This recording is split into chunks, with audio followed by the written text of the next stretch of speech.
Let's see.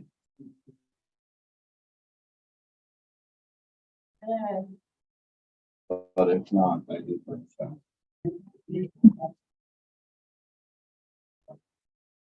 And I'll start the webinar now.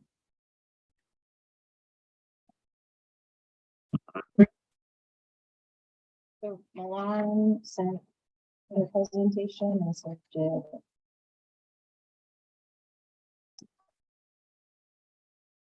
So are we controlling the presentation? I mean, I can put myself if there's away from the report for sure. So I would just have to add you as a panelist.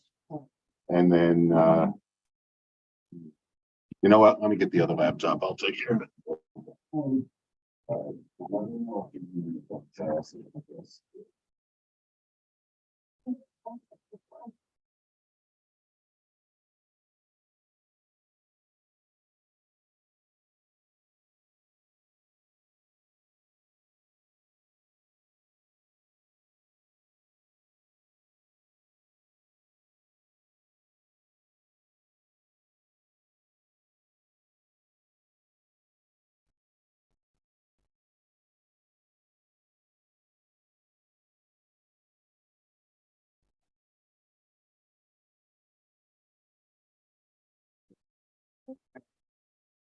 I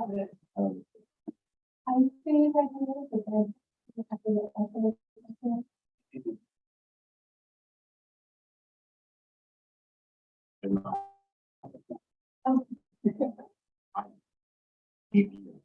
That's fair. It looks like a pretty scrappy that way. Yeah. If I stop eating. Better.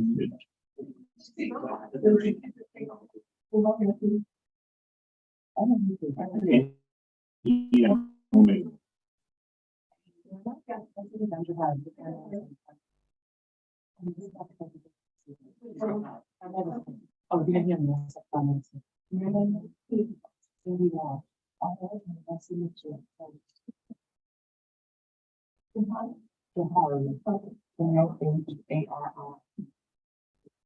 Can I ask a question before?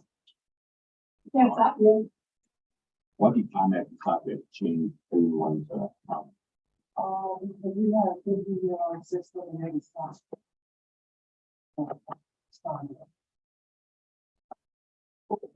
All my contact.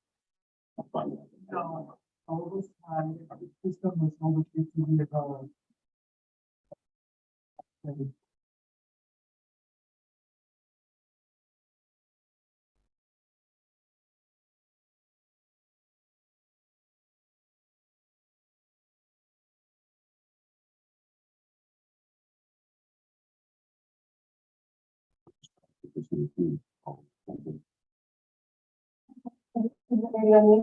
No, well, we'll be waiting on you, but I need a couple minutes.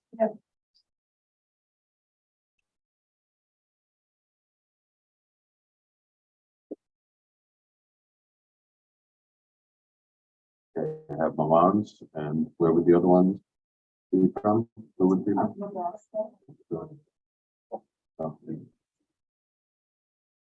Okay, so it'll be under your name. No, that's Milan's. Right now.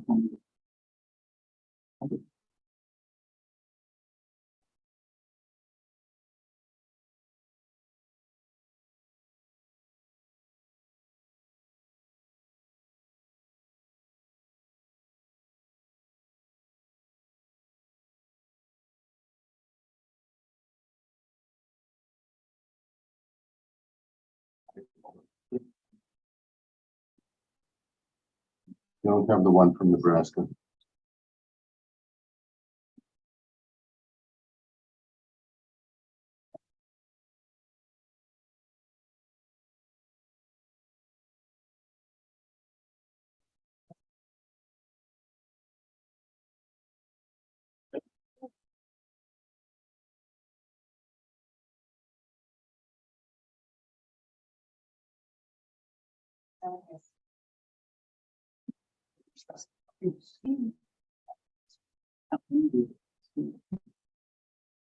Haven't received it yet. I do have Milan's first. Yes. I'll be out. Yeah, It's on. it's on. All right. Okay. I guess I gotta put up straight. Hello, everyone. My name is Diana Gonzalez. I'm the acting chair of the Sanitation and Environment Committee. We're here today for a joint meeting with our committee and the Transportation Committee. We're going to hear 3 agenda items. And so we'll do public comment on each agenda item as we go along. But before we get rolling with the presentations, I want to turn it over to the Transportation Committee to do some follow-up on the meeting they had a week ago. All right, good evening, everyone. John DeLuca, Vice Chair of the Transportation Committee, providing an update from last week. We did receive an answer about the Taxi and Limousine Commission questions we asked. That should have been sent to all members of the email, or all committee members' email, and we'll attach it to our committee report next week. But I also want to note that they did clarify about the surge pricing that Uber uses, that sometimes this can be used through to incentivize drivers to make pickups when it can be tricky conditions like the ones asked last week. They also gave us the information about the number of vehicles on the road that are accessible, and it's 3,448 yellow cabs, 32 green cabs, and 4,665 of the other black cars, the gray cabs, etc. And then finally, they noted that they do add the fees at the end of each trip. So following up on that question, those are added to the meter at the end of the trip. So that can be positive that concern that was raised last week. We just want to add to that. I mean, one of the points by a transportation committee member is with the surge pricing during the flooding event. That some people, she was referencing a high school, charged about $150.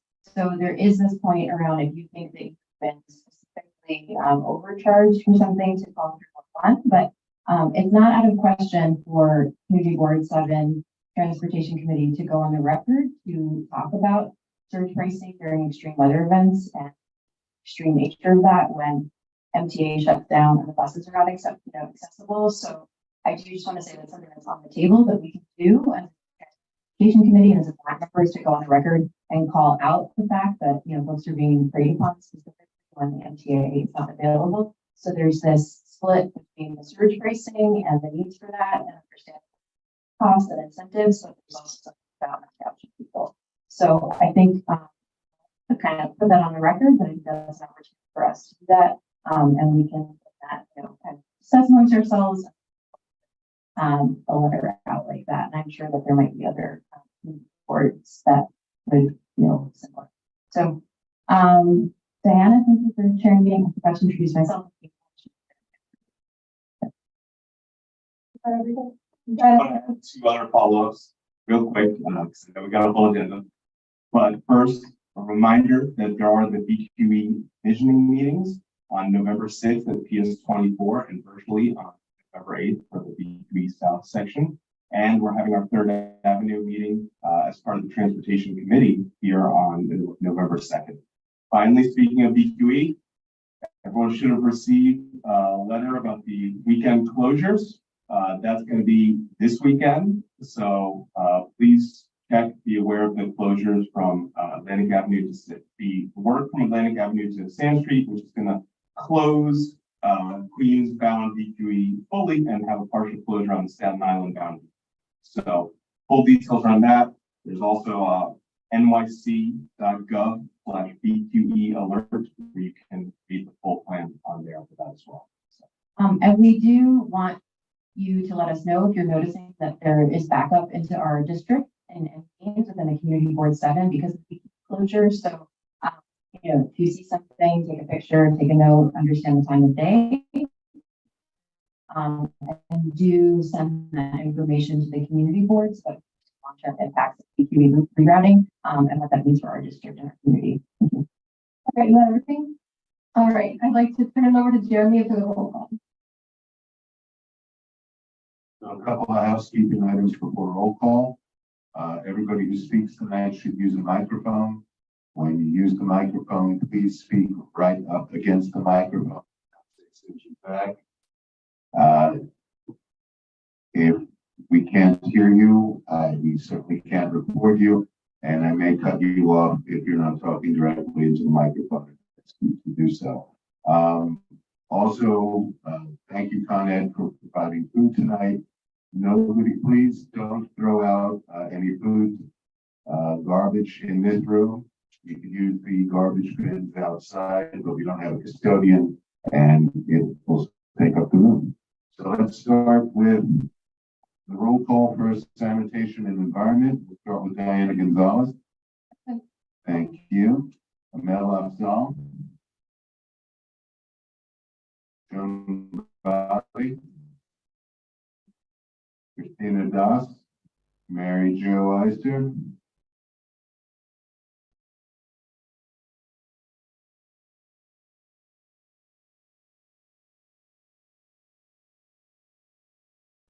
Mary Jo Eister. You can unmute yourself, Mary Jo. I'll see you there.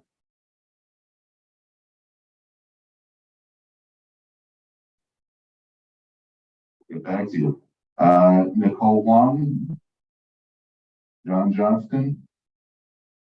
Daniel Kaminsky. Thank you. Jeremy Kaplan. Paul Mack. Marilyn Melman. Sabina Morales. Thank you. Carmen Rivera.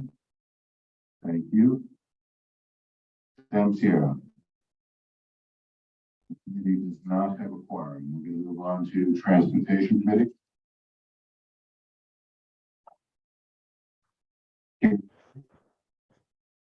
John DeLuca. Present. Thank you. Joan Body. Jerry Chan. Present. Thank you. Vina Morales. Thank you. Diana Gonzalez. Present. Thank you. Zach Jasey. Thank you. Daniel Kaminsky. Thank you. Roberto Martinez. Thank you. Marilyn Melman. Jamie Nelson. Sam Sierra. Cindy Vandenbosch. Committee does have a quorum.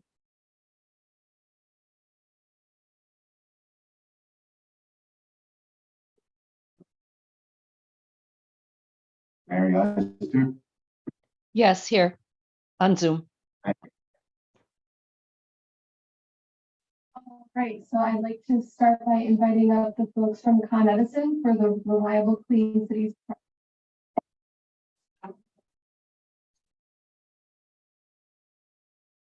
Everybody, you can enable screen sharing during. Yes. Just give me 1 second.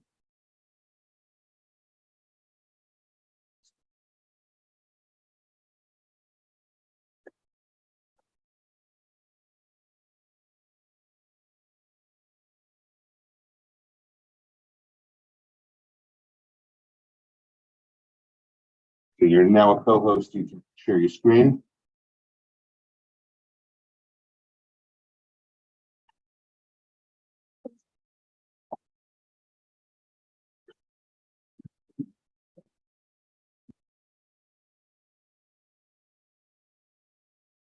Watch out for the wires here. Will do, thank you. Good evening, everybody. My name is John Price, Project Manager with Conison. I'm here to talk to you about our Reliable Clean City project that is going to be impacting this neighborhood. It is a new, I'm joined here tonight by Jahari Jenkins. She's our Regional Community Affairs Manager. So she's helping me to impact the community in a positive way, in addition to making things difficult, but it's for a good reason. So essentially, we're installing a new feeder between 2 of our substations, which are very close in this community. It's going to be a 1.1 mile feeder. I'll show you the feeder route. I'll tell you why we're doing it. I'll tell you how it's going to impact you. And ultimately, after the pain of the construction work, it's going to be better for the community as a whole.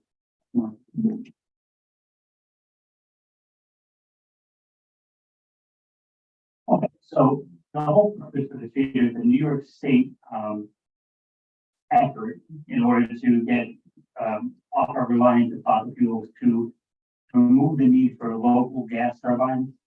Essentially, a gas turbine is like a airplane engine, a jet engine, and it's used to run on the hottest days of the year, essentially, because we don't have enough power to deliver to the demands of this pretty dense neighborhood. We also use them if there are things that happen on the system and we need to bring on more generation to ensure that service stays reliable. So in order to take these gas turbines offline, these are not owned by Congress, they're owned by New York Power Authority, which is owned by the state. But we need to reinforce our system to allow for these gas turbines to come online. And it kind of helps us too, because with the addition of electric vehicle charging and the community way that the electrical infrastructure is, we're seeing loads increase. So having this third, I would say feeder is really a high voltage circuit between two substations. It's going to allow us to provide more reliable power, and it's going to let us take these gas turbines offline. The commitment date that the state has for taking these, decommissioning these gas turbines is May 1st, 2025. So we've been in the works for about a year to upgrade our substations, and we need to install this feeder in the street, and I'll show you that after. It's going to allow, the feeder itself is going to allow for 300 megawatts of additional power. 1 megawatt feeds about 812 homes, so that's about 250,000 homes, which is really good. And it's going to allow for my next project, which is kind of starting very soon, to bring wind generation into the Gowanus substation and get it out to us as well. So it's going to help with that, get the gas turbines, which create emissions right in this neighborhood, offline, and I'll get into how we're going to do it. Okay, so the red circle on the left, the red square on the left is the Gowanus substation. That's a high voltage substation, 345,000 volts. A lot of power comes into that substation from Staten Island, from New Jersey, and that allows us to have that power produced elsewhere where the land is cheaper and the emissions don't have to be in New York City. Bring it to us at very high voltage to move a lot of power. And then Greenwood substation on the right side is still a high voltage substation that's 138,000 volts. So about half the voltage of Gowanus. And Gowanus is going to send that power to Greenwood substation, which Greenwood is also tied to Staten Island and Queens. But Greenwood then feeds this neighborhood, the Park Slope neighborhood, and the Bay Ridge neighborhood. So let me just walk you through here. That yellow circle on the top, or the yellow square on top, is a gas turbine that's on 3rd Avenue and 25th Street. So that's right in the heart of this neighborhood. And when they're producing, it's a natural gas burning generator, so the emissions shouldn't be anything like coal or oil, but it's still emissions coming to the neighborhood, affecting air quality and everything. It's going to be a 1.1 mile run. We're going to have to excavate the street and install ducts and conduits, where we're going to typically dig like a 5-foot wide trench. In that trench, we're going to place precast and fiberglass conduits, which then will restore the street and pull cable through those conduits. And those cables are going to be spliced together through 4 manholes and then attached to the 2 substations. Inside Gowanus and Greenwood substations, we've already started work. We have to do a lot of system upgrades to support all the new power that this is going to bring. So we have about 60,000 labor hours already charged to this project. And I'm happy to say no injuries to report, no environmental events to report, no spills. So we plan to keep it that way. We keep a very close eye on safety. Electricity, especially at these levels, is very unforgiving commodity. So we take safety very seriously. And then the same thing with working in the street. We're going to be excavating. We have gas, water, sewer, all things that could be a problem if we don't treat them correctly. Next slide. Okay, so the timeline of the work. The work in the street, which is really going to affect the neighborhood the most, is starting in mid-January 2024. We don't have the contractor on board yet. We've requested contractors to bid, and we're going to choose the lowest bidder that meets our standards for quality. Phase 1 really is going to be that excavation. So that's going to be a significant amount of digging. We've got our DOT permits with the stipulations of when we're going to be digging. It looks like Monday through Friday and Saturday, no Sunday work. So that I can go into the timelines for each area, but essentially 22nd Street is the most residential street that we're gonna be on. So when we're on those streets, on 22nd Street, we're gonna go probably between two avenues on 22nd Street, take the parking for half the block at a time on both sides of the street. And as a resident of the neighborhood, I know how difficult parking is, so that's gonna be challenging for people.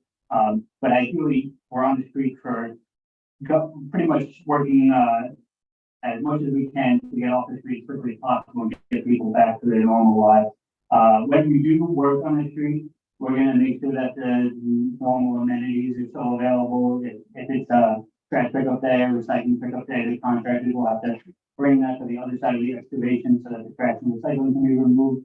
If people have driveways, which is rare in this neighborhood, but people do, the contractor, if people need to get in and out of their driveways, the contractors will have to arrange steel plates so people can safely drive in and out of their buildings. They just may have to wait 5-10 minutes for the backhoe to get over there and get agreements to do so. Once the excavation and duct work is complete, then Con Ed cable crews are going to come and pull high voltage cable. All this work is going to be done with the cable de-energized. So there's no real danger of electrocution shock or anything like that. And there will be no effect on the reliability of all our power. The power is not going to go up as a result of any of this. There's significant work at both of the substations, like I kind of mentioned, that started and it's going to continue. We have right now we have a crane on 24th Street between 5th and 6th Avenues, so the parking is impacted there. We've been moving new equipment into the substation as we upgrade all facilities, and we're changing out the circuit breakers and the current carrying bus itself to make it larger and able to accept more amperage. And like I said, the in-service date is May 1st, 2025. When we will be going on the street, we're going to be issuing work notifications to people via text, email, and post. We're going to have waffle boards out where people can scan a QR code and see why we're doing what we're doing and what they could expect with the impact of the work. And I think that's most of the work. I'm sure if there's any questions, it's going to fly. Okay, so I kind of mentioned about my offshore wind project, which I'm really excited about. The first big offshore wind interconnection into the Con Ed system. Con Ed has a very robust system because of how concentrated our load is. So a lot of this offshore wind can only interconnect with a real backbone of high voltage distribution. So Long Island isn't really able to receive a lot of this. So we're getting a lot of it in Con Ed's New York City system. So this is going to be an Equinor project. I think that's a Norway government-owned company. It's going to be 816 megawatts at the line substation, which is about 700,000 homes, that's a big deal. That's a lot of clean energy. They have this company, I can't really speak for them, but they obtained the lease rights to build 70 wind turbines into the ocean about 20 miles off of Rockaway. And that's going to be coming up and going to a new onshore substation, right by the line substation, which is on like 3rd Avenue and 27th Street. The new Equinor substation is going to be right next to it on like 2nd Avenue and 29th Street. And that's going to be excellent. It's going to bring in a lot of clean power that we're going to be able to utilize and help us meet our clean energy goals that we have pretty high goals, but we're really working to make that achievable with 70% clean energy by 2030 and 100% by 2040. So this is all part of that big climate leadership and community protection act, and we're going to do it as safely as possible and try to impact the community as little as possible.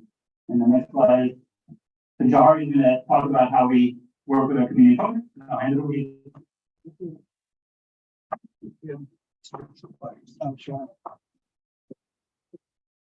Thank you, Johnny. Again, my name is Jahari Jenkins Taylor. I'm the director of affairs. Thank you again, Johnny. So this slide here talks about our community partners. Can't do this without. We spoke a little bit about work notifications. Talk on certain blocks. This is the document that you will receive and I'll pass it around. Yeah. And we'll also make sure that the community board, CB7, is aware, and we'll work with them diligently by week of the project. We will definitely make sure that they receive copies of the notices so that they can help us amplify what we're going to be throughout the project. These are some of the departments that this supports in the here at Sunset Park, Brooklyn Public Library, which is right here in this building. Red Hawk Native American Association, the Sanitary Program, supports programs. Sunset Spark, these are all currently have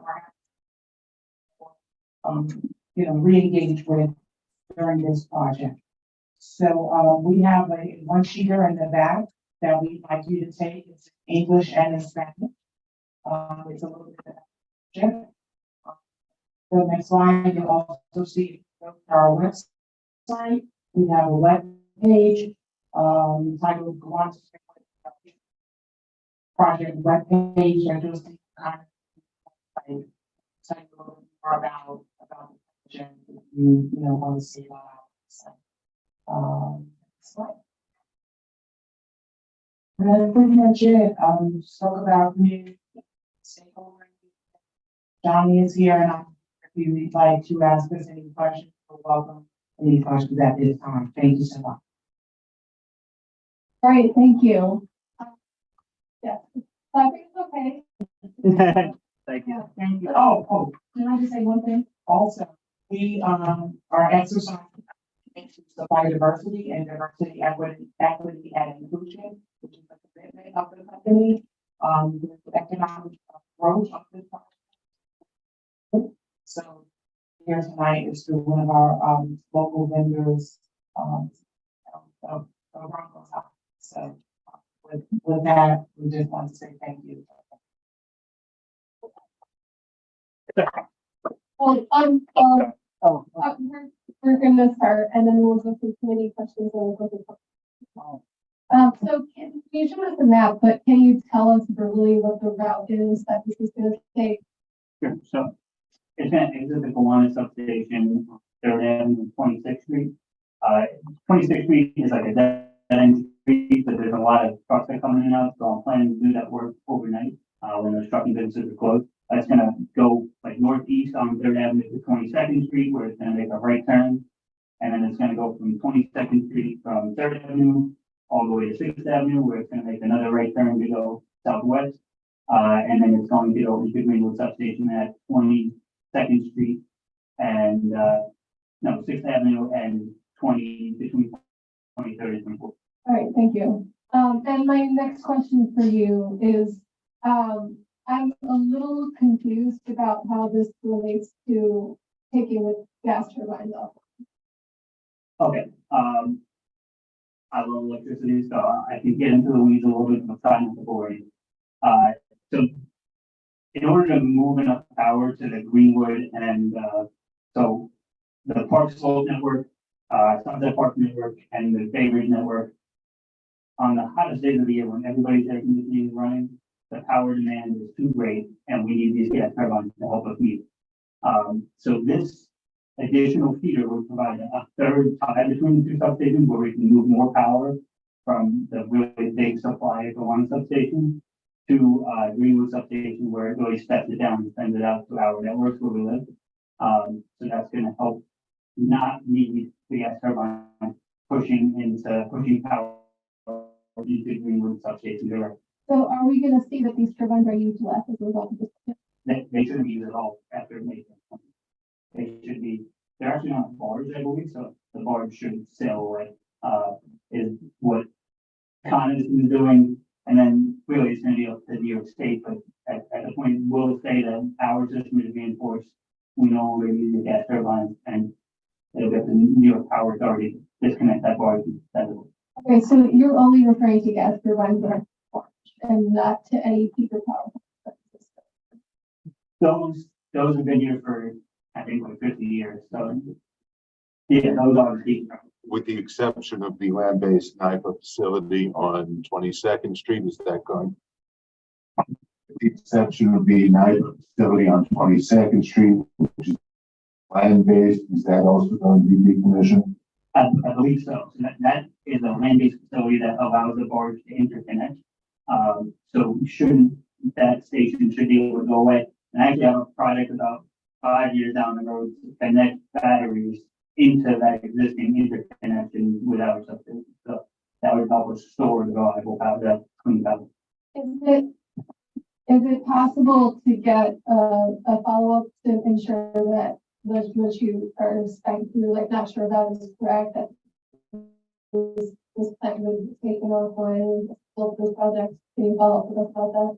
I can, really, we're no cognizant of doing what we deemed necessary when the state said, let's get rid of the people plans. We're doing the upgrades we have. It's kind of out of our hands at that point. It's up to New York State, and then the state owns the power authority to take them offline. They are committed to taking them offline. But let me see if I can get in contact with them, put them in touch with you guys, because it affects your community. Yeah. Yeah, it does. All right, I'm going to turn it over to. And my understanding too is that New York Power Authority has made the commitment to commission.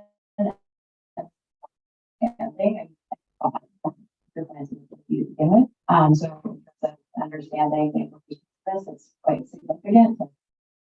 Since I don't think that I fully appreciate what you're talking about, impacts on streets, like what is happening, what is are you hitting the red line that is covered? Is that happening all at once? And what's it like for the resident that's on the street or the business that's on the street? Yeah, I don't think I was very clear, so sorry about that.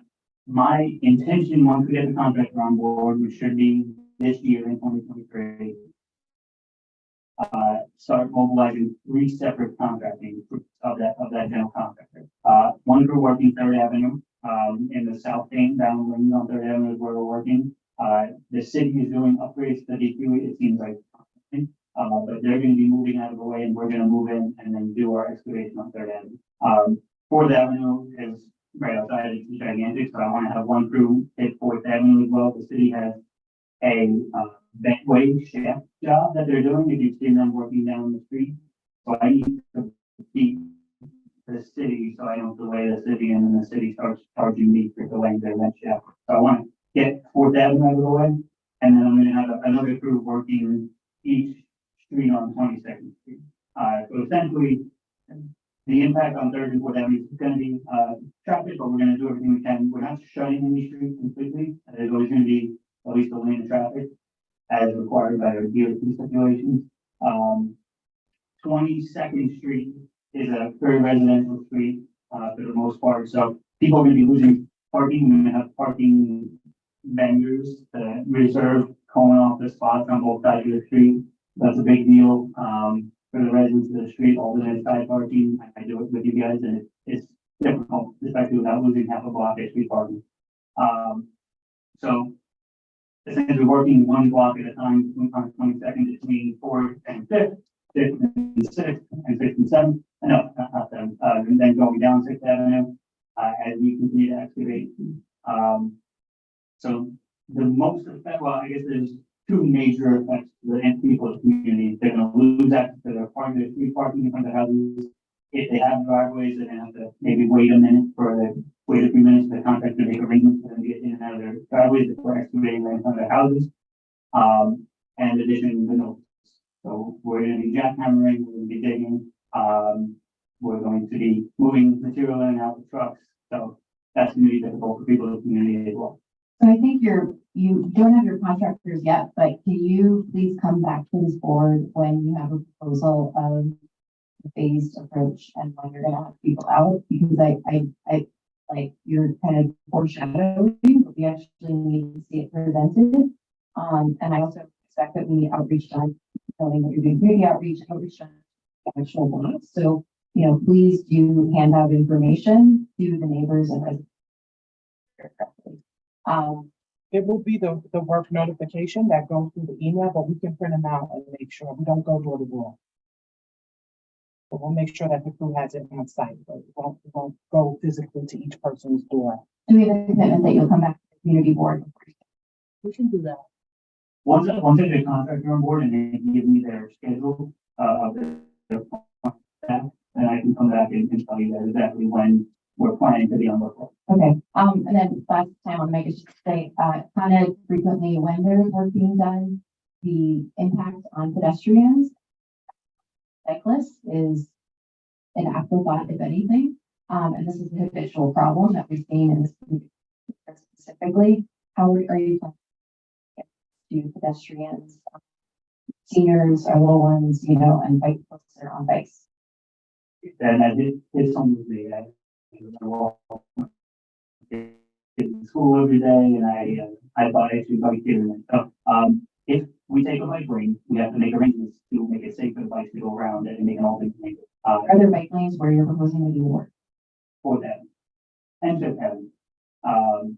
22nd Street itself doesn't have bikes. But people still bike on streets without license, so we're gonna try to make it as safe as possible for everybody involved. If we do have to, interrupt the crosswalk, we have to make arrangements for people across the street, so steel plates, making sure it's very visible. And we're gonna have flag personnel, to guide pedestrians and cars, during it. Thank you. Let me follow up on that point specifically. So other agencies who've been doing a lot of construction have done things like closing intersections for weeks or months. How long do you anticipate any closed intersections would be, especially for what Katie said on the pedestrian side? Do you have an estimate already on that? So intersections themselves won't be closed. Everything's gonna remain open. We're gonna have to make arrangements for people to get around, the work. And I agree with the assessment that I think a lot of construction firms don't pay attention to the bike lanes like they need it. So that's definitely, we will be, the 4th Avenue intersection is gonna be big. We have to relocate a natural grid, a natural gas, national grid to relocate a gas main to get out of the way. That was the only way we can go through. So I'm anticipating being in this intersection on 4th Avenue and 22nd Street for about a month. That should be the worst intersection. It shouldn't be longer than any of the other intersections. Cool. And then following up on that, I know you talked about how you're going to interconnect everything from the plants, the Gowanus substation, the gas turbines. And you also mentioned future project coming with the wind power. Did I hear right? You said that that's, even though it's located here, is going to be serving Rockaway and Long Island, but not this community, not the communities of Community 407? No, sorry if that was confusing. It's actually going to be located 20 miles off of Rockaway in the ocean. It's going to interconnect here in phase 1 with 816 megawatts, which is going to directly feed this community. And then from this community, it's going to go out and feed Staten Island and Queens, somewhat more indirectly, but it's all interconnected. And then future, I think, for Empire Wind is also connecting to the Long Island substation as well. And then last, always the tricky is the parking situation. We talked about how there's going to be lots of parking in 22nd Street. Now, by my work on it, I work in the Bronx, kind of doing a lot of work there. And I've noticed when they have the vendors, you said, who come in to reserve the parking, they come in way before the project starts. They're there, project might start, might stop, might start again. The whole time, people camped out, reserving huge swaths of parking. How long do you anticipate these parking outages are going to be? And do you think that there will be that ramp up time, weeks or even sometimes it seems like months that they're out there keeping the parking for that project start? That's an excellent point. We do, this is a lot of times, for example, and speaking to myself, there's a parking garage right next to my building. It's cheaper for me to never move and get a ticket every week than to actually park in the garage. So, we do get out there a week or two early, usually to try to make sure we get all the spots. But I don't know, that is a good point you brought up. I want to make sure we don't get out there, we don't jump in on too early to take parking for the whole run, so that I can't afford to pay that with the private budget either, to paying the people every day just to sit there, kind of a waste of money, everybody's money. So, yeah, we'll try to make it so that we reserve the parking spots when we need it. Thank you. All right, I'll turn it over to committee member questions and board member questions.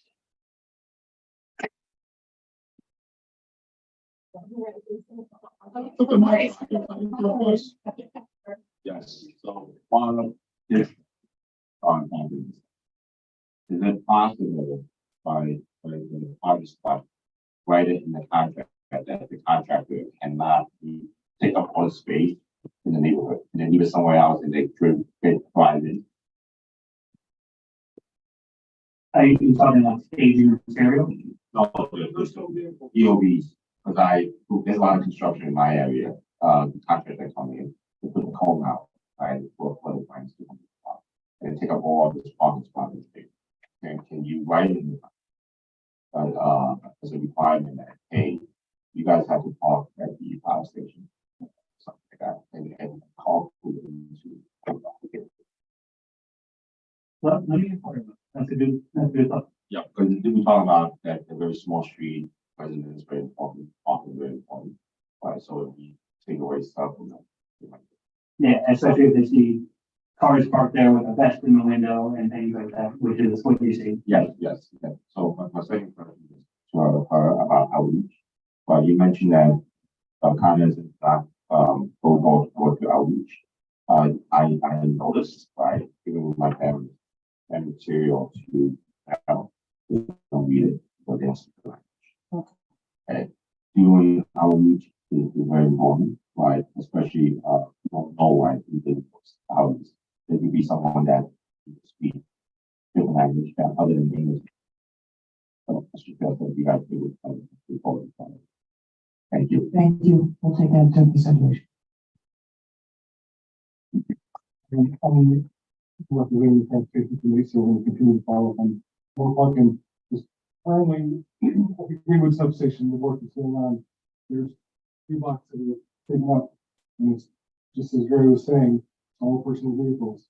There's got to be a workaround. It's a huge inconvenience to people over there who lost parking for a number of other projects. Simple thing to allow people residents to park in. Entirely from the portion empty. There are solutions, workable solutions, and this is parking is being held for personal vehicles. If it's the market, I work in the film industry. We're not allowed to park our personal vehicles in hall parking. And construction crew should be held to the same standard. The second is the crossover on 4th Avenue. Is that going to go underneath the track? So what's No. It's gonna be we're gonna be down around 5 to 6 feet. The tracks are flowing. that close to me? There's not room between. Yeah.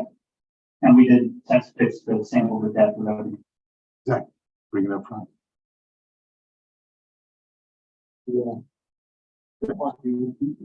Yeah, so I guess my only concern with that is we have material being delivered on flatbeds and then we need to offload in trains. So if we do give up the parking overnight, then we don't really have a guarantee that those people are gonna move their cars at 7 a.m. or 6 a.m. when I have this stuff being delivered. So, I think the point being made is this people's personal cars that they're driving in and then they're parking and then they're just bringing this, make it official. That's the issue that we deal with.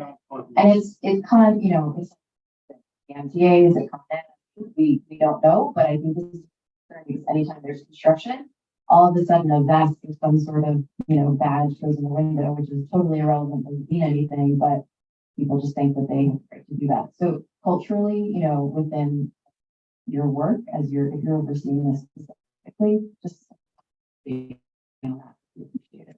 Jerry's point, that a lot of substation has space, a lot of people on it. A lot of people open vans. yes. I'm gonna look into, we have a lot of spots staying on 6th Avenue. And I don't think we need those. I'm gonna try to get those spots back to you guys. The 24th Street side, I'm a little bit more hesitant because we can move it or there's the people there, but we'll take a look into it. There's no, I mean, I see the brand, things around the post. Yeah, let me look into giving that on the 6th Avenue, at least people have some far. Okay, thank you for the presentation. Thank you so much for coming to the community board. I guess I got a couple questions. To go back to the contract, I know at the moment they don't have any to come in the next time you come in, to explain who are these contractors, to make sure that we all agree kind of in a way with the committee. So that's one. For number two, you're talking about a lot of these grids are gonna more megawatts, meaning more energy for. So why did Con Edison beginning of August, electric bills will go up by an average of 9% or $14.44, followed by a 4.2%, $7.20 increase starting on January 2024, and then this January 2025, another 1.4%. So if you're building all of these electric grids and megawatts are coming to the community and so-called powered more of our homes, why are you increasing more of our electric bills through the community? And knowing that I get it if it was a shortage of power, then you could increase. But if there's more power coming more into the community, I don't see why there's increases followed by increases every year. So that doesn't make sense to me. And given that Sunset Park is a low-income community, a lot of these bills are going to necessarily displace many of community here in Sunset Park, many of my fellow neighbors, and etc.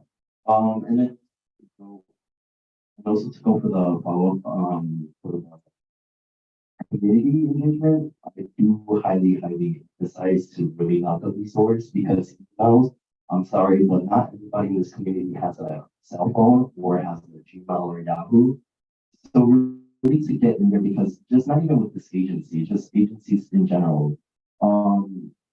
Just given that outreach is always by mail or email, but necessarily not everybody understands the language barrier that a lot of these information is coming through because the main language is really coming through is just either English and Spanish, and we necessarily have that first community here in Central Park and even Greenwood. So just like emphasizing on that point, etc. Thank you. Regarding was there a question you wanted to make from me? With the rate cases, I guess the rate Increases. I'm not an expert at this stuff. I'm more of an engineer. I was building stuff, but my essential understanding is that the Public Service Commission, we went to them and asked for an increase in rates. Public Service Commission decided what they thought was appropriate, and they gave us this, like you said, a large increase in rates. I will say that we have to build out the system. For a long time, around 2007, I was in the company, we were building substations. The power people were building on the street. And then LED light bulbs came in, efficient buildings and smart appliances and things like that. And for a long time, we didn't have to build any, which was pretty good for everybody all around. But now, like electric vehicles, now new buildings can't use gas heat, so they have to do electric heating, which is a big use of electricity. So we're going to see winter loads go way up. So we have to reinforce the infrastructure to get to that point where we can deliver reliable power. I think a lot of the money in the rate case is for that stuff. I can't get too into the weeds with it, but that's my understanding of what it is. And yeah, I'm not looking forward to paying more money either. I think you asked a question about the contractors. So you guys want to meet the contractors? Is that what you want? Yeah. For what? Or what? Just to like kind of like. For what? Yeah, what do you? Where these type of people. What, I mean, what do you mean, who are these type of people? Like the type of contractors you guys are hiring. So they're qualified people we see probably working in the street every day. Triumph Noah, D'Onofrio, the people that are digging up the street and do it all the time. By being that large an organization, they can meet our requirement, doing things quickly so we get out of the bad way. And they're, I don't know how I could say what kind of people they are, but they're gonna bid for the most affordable price to reliably and meet our quality demands for the work. I can't really put anything in the requisition that they get approved by anybody outside of us, and it's mostly around price and quality of work. And then that price comes down directly to, I don't want to use ratepayer money to pay a contract that's more expensive and then things like that. So I think we need to be asking for approval. I think it'd be a valuable opportunity to ensure that our concerns are heard by the people who are actually doing the work. That we can do. yeah, okay. So once I get a contract on board, maybe I can get their superintendent to come with me to the meeting and hear you do that. You know, That would be great. Thank you. and I'll do my. Thank you, Ian. Thanks so much for coming in. I have a few questions. This one, so the first is, you mentioned a food structures to the community, parking we covered, cycling we covered, and always on dog we covered. There's nothing worse than waking up at 8 a.m. to a jackhammer. You mentioned Saturday mornings at work. So, and part of the requirements for this contract would be to ensure a late start or, accommodating those folks on their weekends to not start crazy. That's thing one. Thing two, I don't really know about the permitting process that you all have had to go through to get to this point, so I'm curious to hear a little bit about that and understand that, so I assume it's already happened and it's proven you're just coming today to how it's happened. But I'm curious to hear a little bit about the retrospective to this point. Three, you mentioned NIPA, just clarifying, so you're saying that the peakers are owned by NIPA. Once those are decommissioned, which this project will allow you to do, NIPA will no longer have a part of this, or NIPA will still own.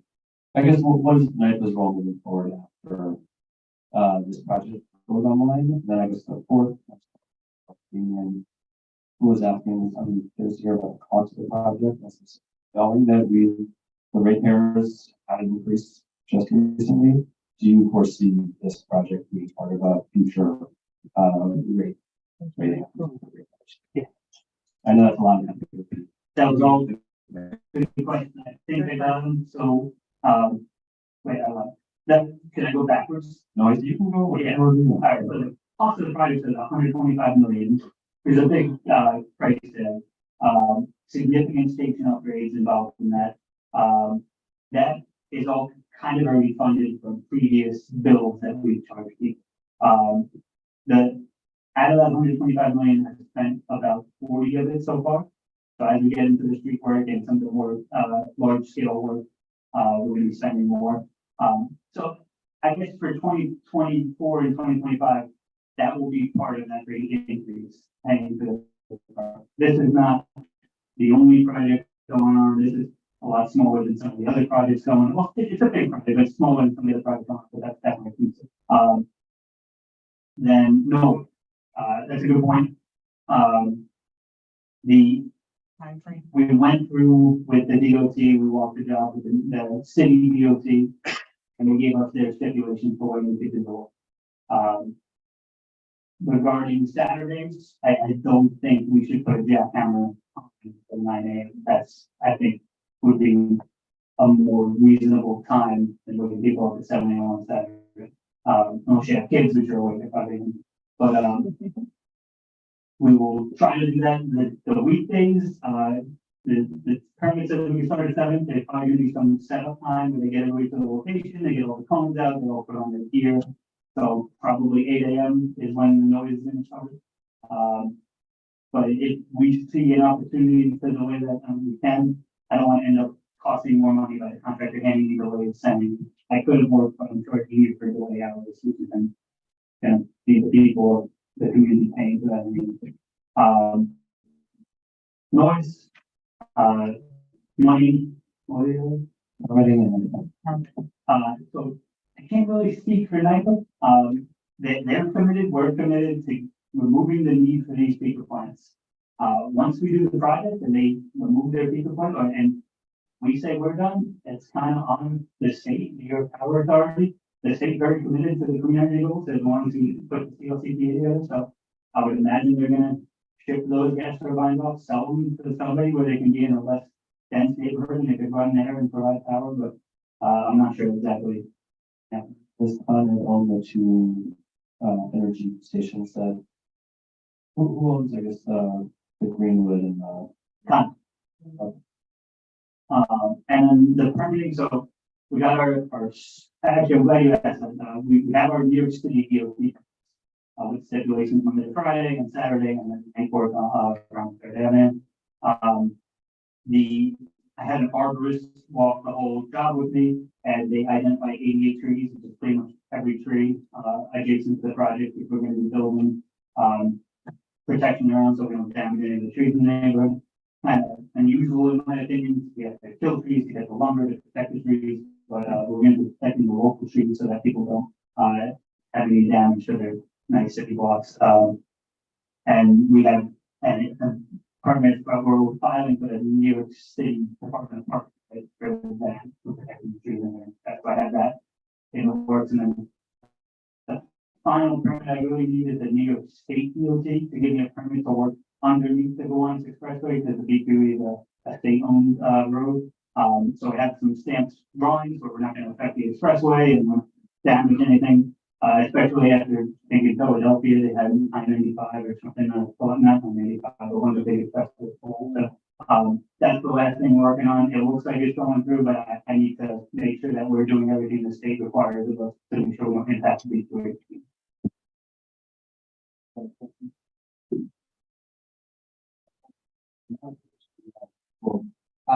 My only question is, given, this country's aging infrastructure, I know that's why this is happening. Are there any safety concerns with upgrading substations to hold any more power? That's a good question, and we have the oldest system in the world, New York's power system, the substation was the first, like, power delivery substation in the whole world. That's obviously retired now, and we've been investing money over the course of the past 200 years or whatever the electrical infrastructure.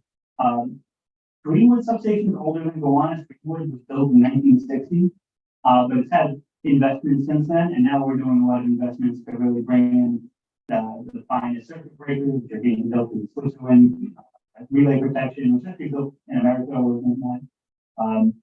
And we need the transformer to transform the voltage from 345 kV to 138 kV. That's coming from Austria.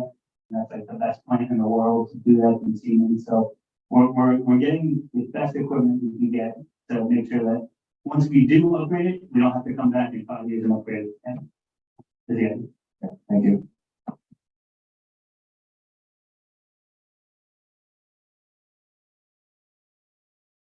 All right, good afternoon, guys. Thank you for coming.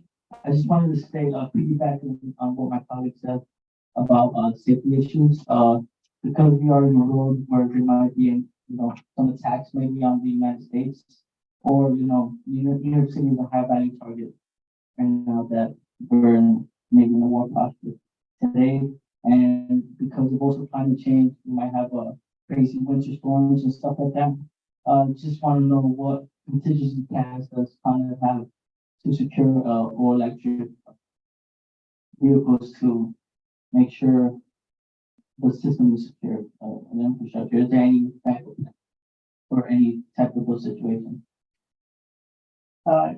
It's a great question and valid concern of what we live in. I used to work at the Energy Control Center. I was an operator moving the power around with the air traffic controllers of the electric system.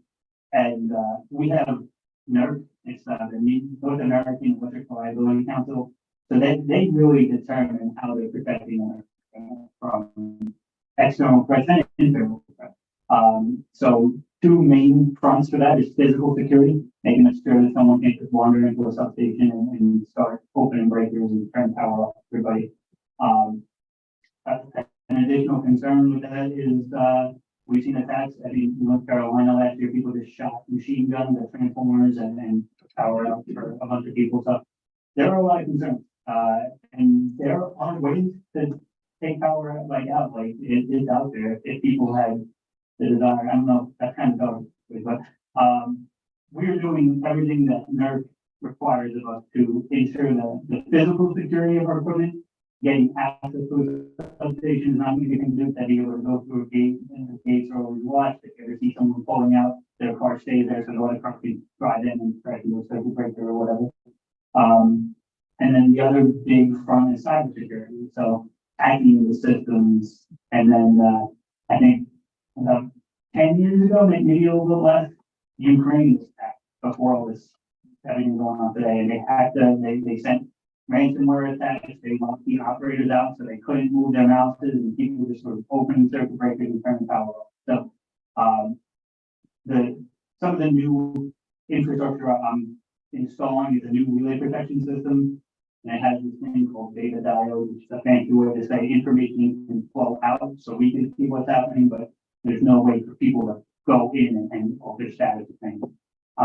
But a very real concern that all the time we live with every day security world. Yeah. Thank you very much.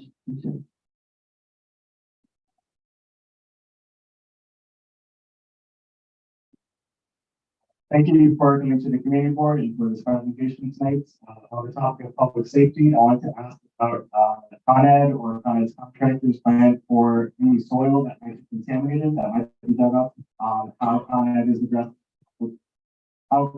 addressing how these trenches might get flooded with extreme weather, how they might be impacted by flooding, and also just in general, the dust that does come up from construction, how is that being mitigated so it doesn't spread into the air of residents? Great questions. Pretty much whatever we take out of the street, we're not allowed to put it back in based on our work rules. So we've done test pits on the whole run to see exactly where we're going to put ourselves. We've analyzed the samples from those test pits, and we haven't removed any PCBs. We're not digging up any old gas tanks or anything like that. So all the soil and material we removed from the ground can be disposed of and not waste. And then we'll be bringing in clean backfill material to install in the test pits. 2 Fridays ago, we had those insane rainstorms that we live on Fort Avenue. You saw what we were dealing with. And there's a very good concern trying to pull out too. So we take soil samples to determine, is it like hard clay or is it sand? And based on the results of those samples, we decide our work methods, whether we need sheeting and shoring, like a wood panel along the whole side of the trench, or if it's a little bit more hardy soil, if we can get away with benching the material far enough back from the trench, doesn't wash in. So that's all kind of already decided. And we have to sheet and shore pretty much everything, I believe, in the street, in the substation, not so much. But regarding dust, using the wet method of trying to wet down the dust on the street as much as possible before you sweep it away. There's going to be dust created. You can't jack it up the street and take everything up without it, but we're going to do our best to mitigate that level of dust coming into the air every time.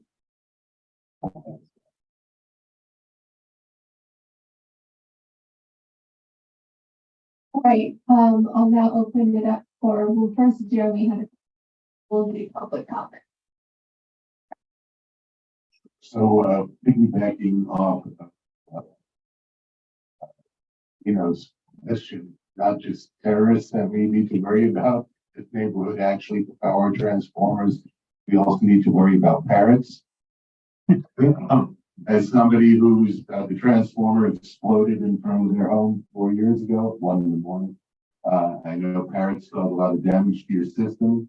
I know there are a lot of parrots in this neighborhood. Are you cleaning out all of those nests as part of this? Or part of your work? That's an excellent question. And Greenwood Cemetery, that beautiful stone arch is filled with parrots that I believe or some sort of bird. So birds are resilient. They'll build a nest anywhere. And if it's a nice piece of aluminum that has a little place for them to build a nest, they'll build it there. So we de-energize the permanent equipment, and we work as much as we can to safely remove the nests when they are built. once we do see enough being built, we call environmental consultants to come in. I think environmental, I think like in APA or something, bird consultant, and they'll tell us, we'll remove the nest, we'll give it to them, they'll relocate it somewhere safer, not in the middle of a highway substation where if the parrot happening, well, once you're on the electrical equipment, as long as you're not touching anything else, you're touching the ground, you're fine. But if that parrot then touches something else or its wings spreading up close to the adjacent face, then everything's over. I know them very well. Thank you for that. And also, when you look at your route, you're going up 22nd Street, which you admit is a very residential street. But the 23rd and 24th streets are much more direct. So why are you taking this route up the most residential street when the other two streets are more direct to your facility? That's an excellent question. Questions I asked. So that interferences, the amount of gas mains, a large sewer main that was actually kind of higher than sewer is usually, made it either of those streets not really feasible, incredible expense. So that's how 22nd Street was decided. All right, are there any other questions? Okay, thank you so much for coming. Thank you very much for having me. All right, so our next presenters, I will just say that brevity is the soul of wit because it's already 7:35. So next we'll hear from Milan with the Budget Committee about the New York State Air Survey. Thank you. How is this going to work for us? Hello, everyone. My name is Tom. I work at the Avenue Committee. I work in the South Woodland Accountability Development Initiative, called SPOTty. And we primarily work on environmental justice initiatives and what have you. Today, I'm going to talk to you guys a little bit about air quality and our goals in terms of improving air quality knowledge in this area. So, presentation. I had hoped to show you guys a little bit of ACOMA today, but I don't know if maybe we have time for that. But we'll at least see some screenshots, and I'll talk to you about what that's about.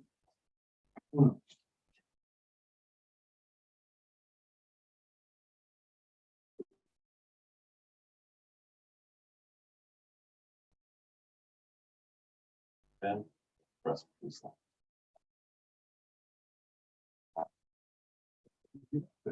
No problem.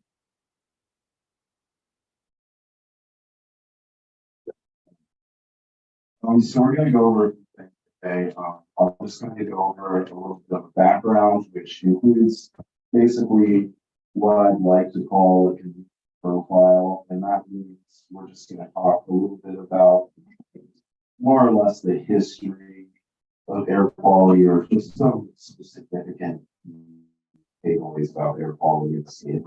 And then we'll talk a little bit about what our organization is. So, I, again, work within the committee, but our partnership with you guys is Neighbors Helping Neighbors, which is on our, we're the parent organization of Neighbors Helping Neighbors. Then I want to introduce you guys to ACOMA Pro, which is a program. We have a contract with to basically to learn ourselves and share data and education with organizations. And then I'm going to give you guys like a really sparse ACOMA's quarterly data that they just sort of put out. I'm going to probably emphasize this once, but the data that they have right now, the first data isn't fully, let's say, revised. So it may look different than what I'm showing you today. And actually, just to give you guys a little bit more personal background, I am a public health scientist. And I actually am going through right now, a therapist also, but this is actually work that I personally am very interested in, and I do like to talk to people about this kind of stuff. So let's continue. Doesn't work all right? All right.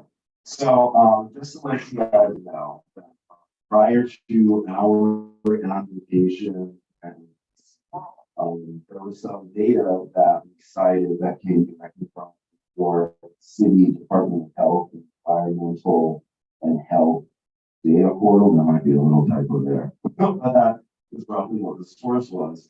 And they indicated that that in this area, in Park, that there are higher concentrations of PM 2.5, which is particulate 2.5, and NO2, which is nitrous oxide, and that's relative to the rest of Brooklyn and our city writ large.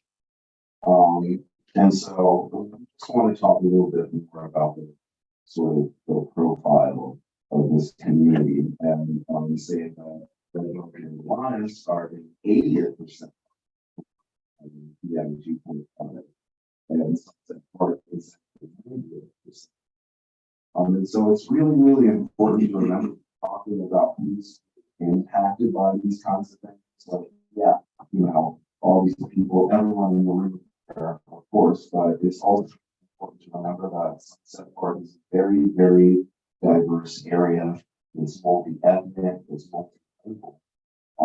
And a lot of, minorities are heavily impacted by these air quality issues that I'm talking about. So we're not talking about this today, officially, but just anecdotally, one of the things I've worked on also doing around communication for re-envisioning the EQE. And the groups of our community members again, largely minorities, largely coming from this populations, and living around these areas where there is where poor air quality is good. Let me just say it. So just moving on. So while the communities of Blondes and Red, or Slope and Carroll Gardens are gentrifying, they become wider. These neighborhoods also lots of public housing. So it's important to remember that not only is this about health, but there is a component of justice here too, environmental justice. So I do want to bring this up because this sort of brings us all back together again, right? You're kind of talking about the equity issues, air quality. Let's talk about something that hopefully we all remember. And so that was what I like to call the air quality crisis that we had this summer as in the wildfires.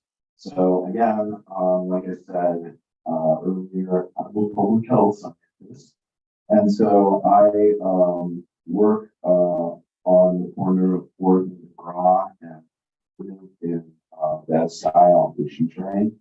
So I take the G train every day that I go to my office for the night, right? And so on those days, during this air quality crisis, I took pictures of my own, sort of just document. I actually have a good gradient of pictures, literally, because I took them for just 2 days. But this is just a way to sort of demonstrate to you guys and to remind you guys how important paying attention to their issues surrounding air quality or because this is just a day of separation.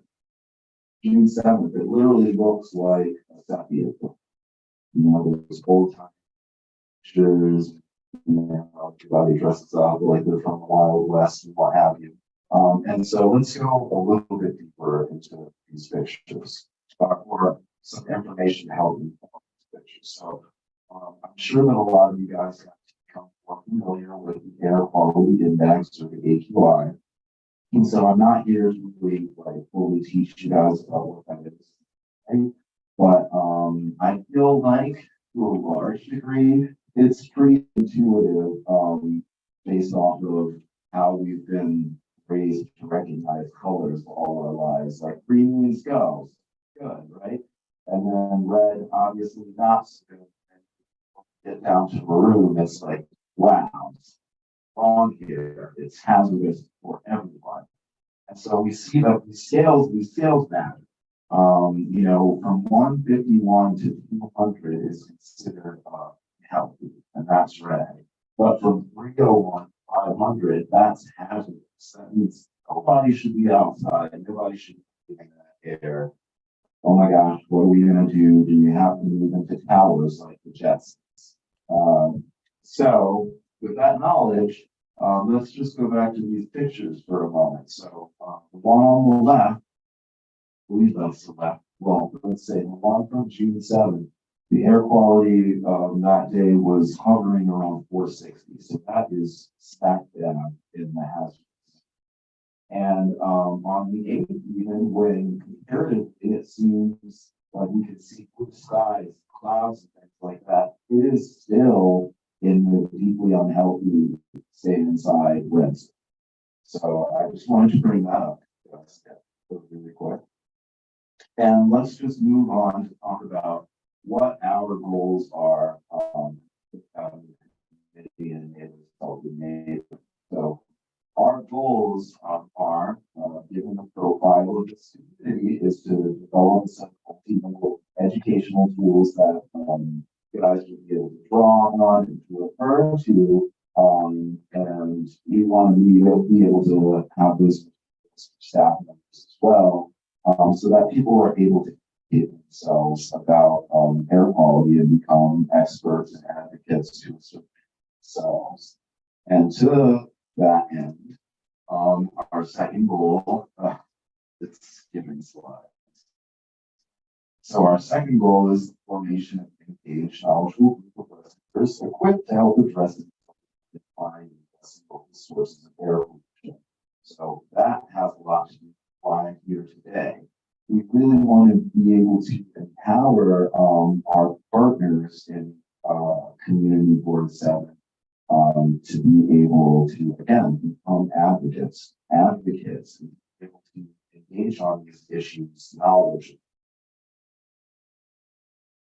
And then, of course, we want to make sure that our staff is knowledgeable, that we're able to help you guys, and that we're able to sort of help the communities that we work with in our catchment areas, basically find ways to find the best way to fit the Climate Leadership and Community Protection Act, which your guests from Con Ed were referring to in a couple of ways.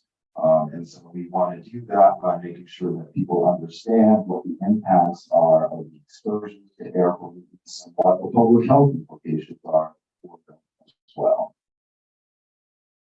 So, got this grant, and part of that has given us access to Affluent Pro.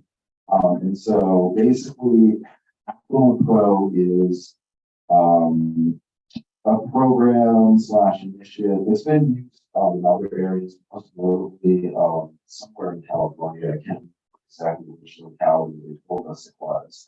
But the idea is that they measure the concentration of different pollutants in the air, and they do it on a block by block basis.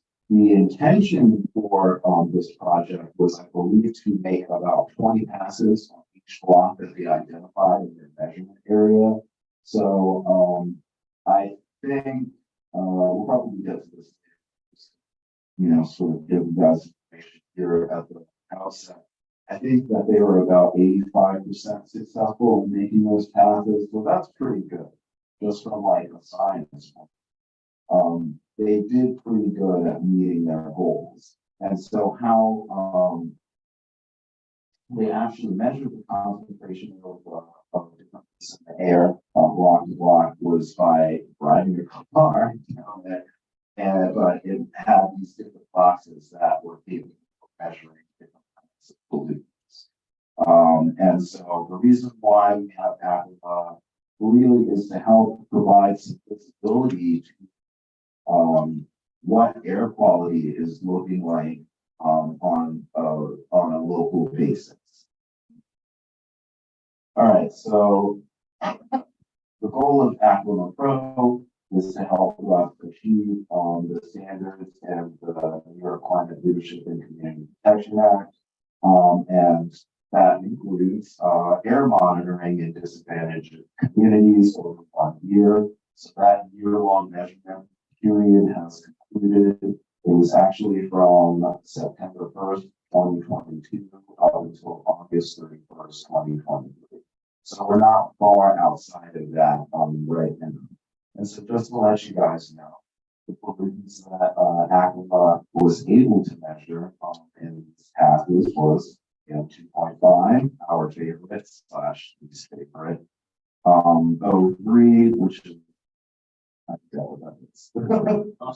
Awesome. Thank you. NO2, carbon, CO2, black carbon, I guess CH4, is that methane?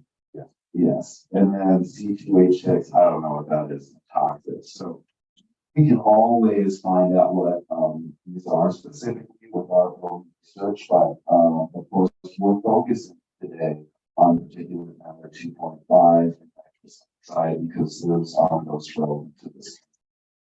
And so by 8/31/2023, as I mentioned earlier, they were able to get 85% to their goal. And just a reminder, the measurement period was 1 year, 2022 to 8/31. And the takeaway is that they were basically able to meet their goals. Is good. All right, so let's talk a little bit about PM 2.5. So it's particle pollution from fine particles and both indoor and outdoor sources. And it's just important to know that the size of the particles is connected to their capacity to cause problems. I mean, it's like, I don't know, think about swallowing a crumb versus swallowing a quarter. I don't know. Or putting a crumb on your nose and a quarter. Like children. Yeah. Yeah. And so the larger the diameter, the bigger the obstruction. It's really that simple. It's pretty much a physical. And so just to sort of talk a little bit about what sources for PM 2.5 could be. Indoor sources can be tobacco smoke or like frying food. Burning candles, oil lamps, utilizing fireplace, or any kind of fuel burning space heater. So I feel like that last one is actually a big one because a lot of space. I guess it used to get cold around there. It's happening these days. But outdoor sources, which I think might be of particular interest to you guys, include vehicle exhaust, burning wood, gas, and other fires. And it's important to remember also that particle pollution travel a long distance. So if we went back and remember these, there was a high concentration of PM 2.5 during the Canadian wildfires, and of course it came from lots of wood and other organic material, I guess, burning and mass. So it's just important to know that it doesn't have to localize to impact. So just know that exposure to particles can affect your health in your lungs and your heart. And I have an unfortunate little list here. This commentary in the middle of different kinds of things that it can cause, different kinds of health issues that can be caused. And just remember, all of these concerns here that we're talking about, like respiratory health and heart function, these are all like cardiovascular disease, which are in the top causes of death consistently and have been pretty much for like the last 6 years. So just realize that these things aren't just sort of inconveniences, they kill people. And sorry to it's true. And that's why we want to educate the community about what this stuff means. So let's talk a little bit about nitrous dioxide. So it's a highly reactive gas, and among the oxides of nitrogen, thin air with a high concentration of NO2 can irritate the airways and respiratory. So I wrote down here in red that it's a big deal for people with asthma, children, the elderly. Asthma is a very prevalent condition in New York, and it's a very prevalent in areas that are traditionally impacted by poor air quality. It's just true. So it's important to know that, again, if you have community members who are suffering with asthma, or if you have young community members or old community members, which I feel like is pretty much across the board, these are individuals who can be negatively impacted by significant concentration of nitrogen dioxide. And so, let's see if there's any. I just want to say that breathing air with a high concentration of NO2 can irritate the airways and respiratory system, probably other animals as well.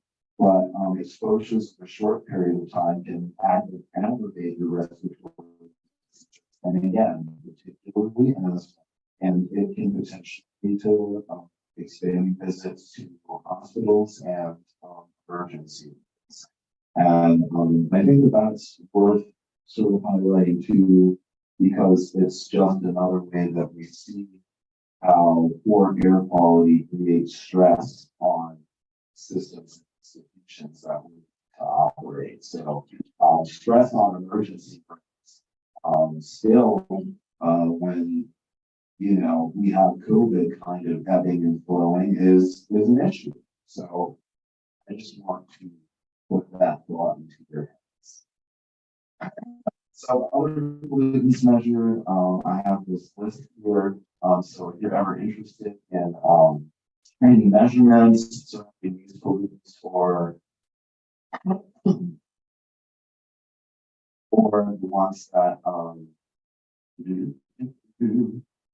ones that I've already discussed. Reach out to Katie, I guess, and she can reach out to me.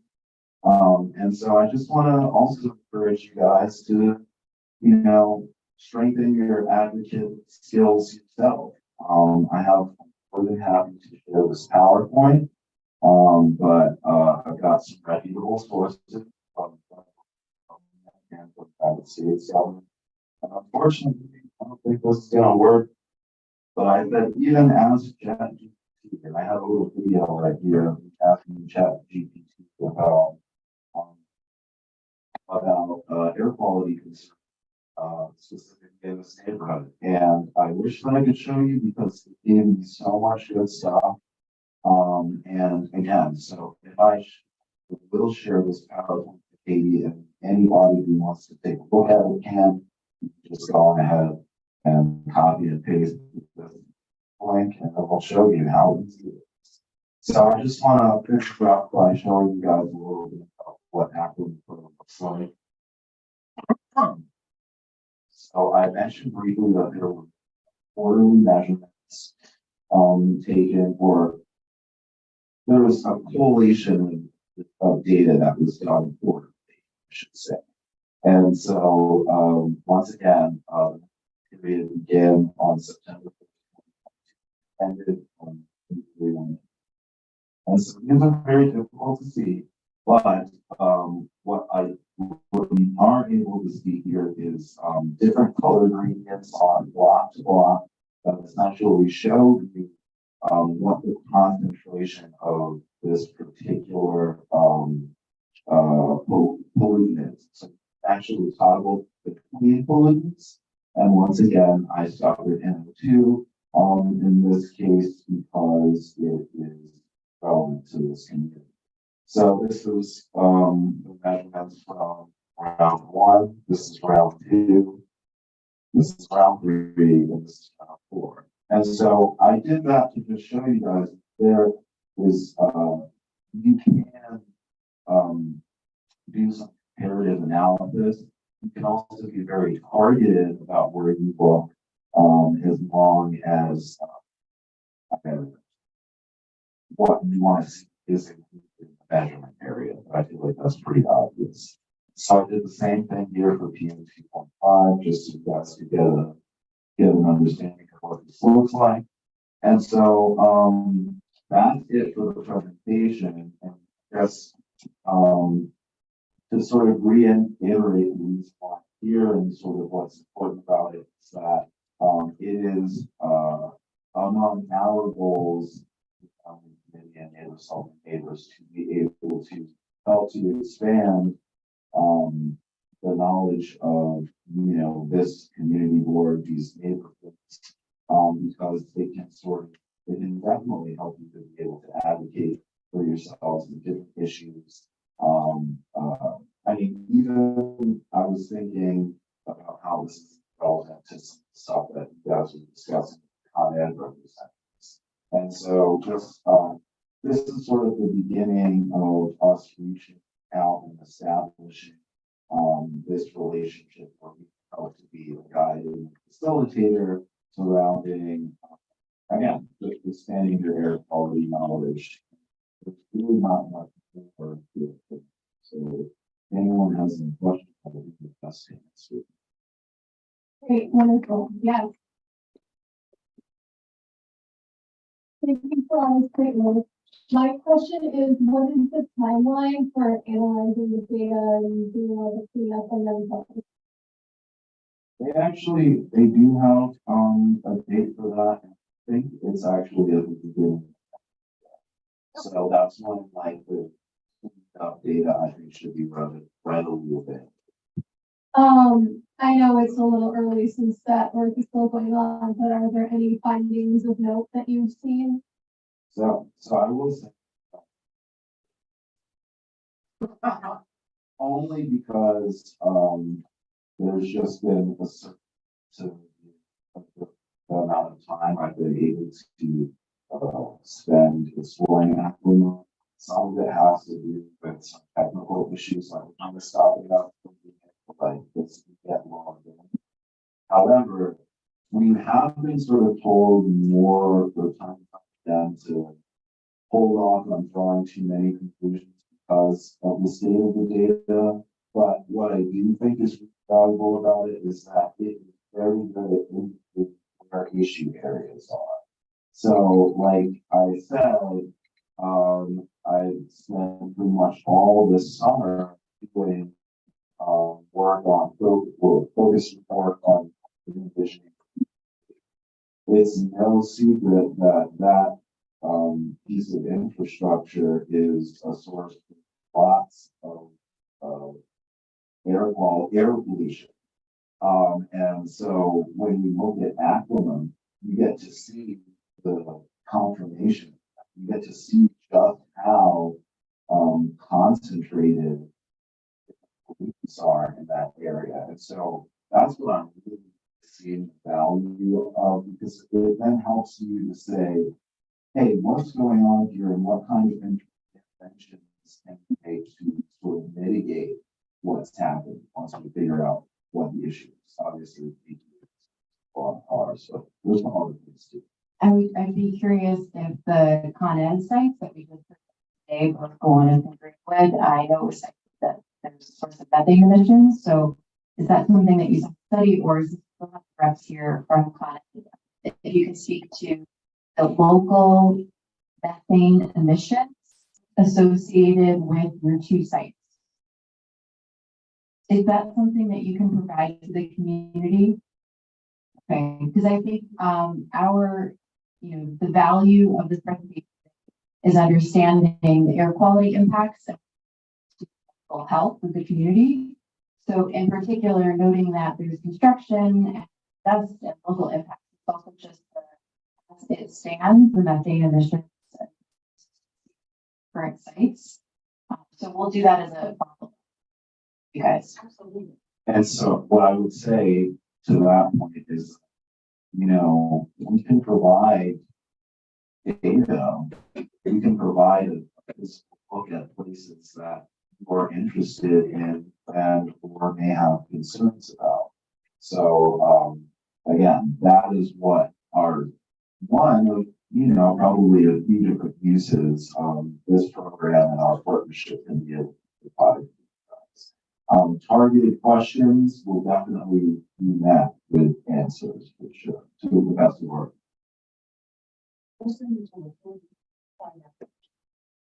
Well, all right, are there any other questions? Yeah, John. So quick question, since you mentioned CQE and talked about the sources about PM 2.5 and NO2. You have a whole list. Do you know if any of the chemicals that you monitor could be perhaps associated with the painting process? I know it's happening in several different sections of the forest, happening for some time. Okay, so I don't know that Aquima would, I mean, they may or they may not, but I mean, it's unquestionable that paint contribute to air quality pollution.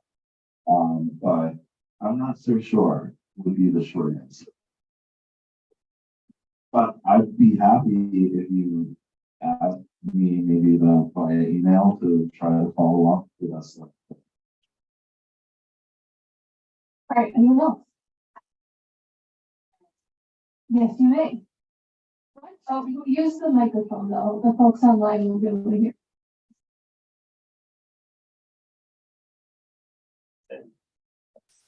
Okay.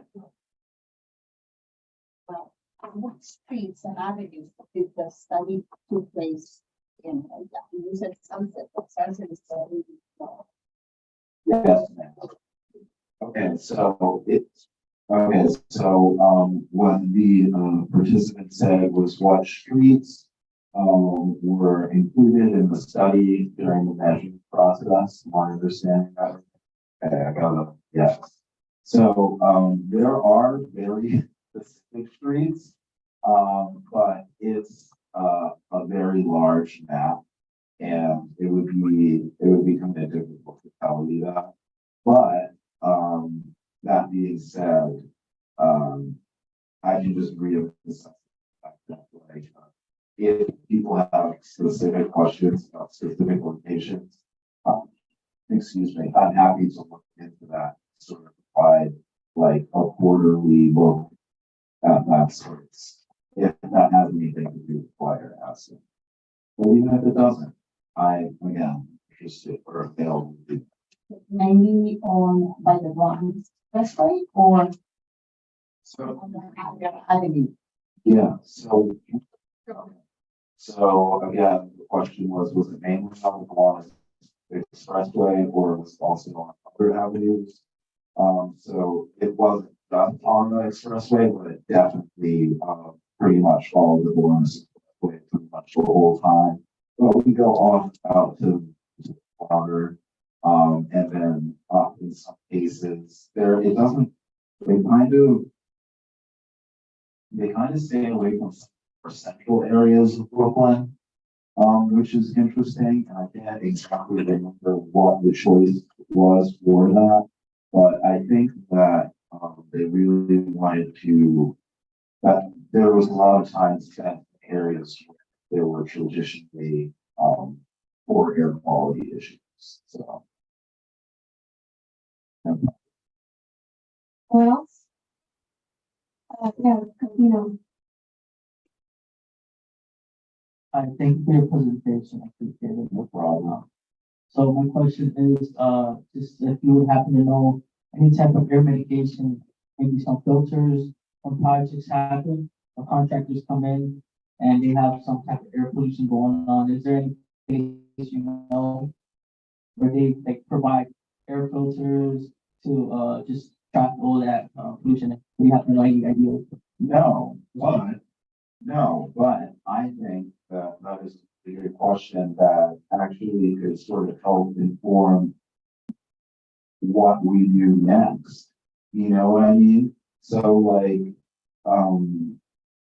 if you have these kinds of concerns and see that people are impacted in a certain way and they need some kind of filtration system, or we have to, or we want to sort of think about, you know, ad hoc ways to make that happen, or anything else. This is like, I guess I'm just trying to emphasize the fact that this is really the start of like exploring where we go with this now.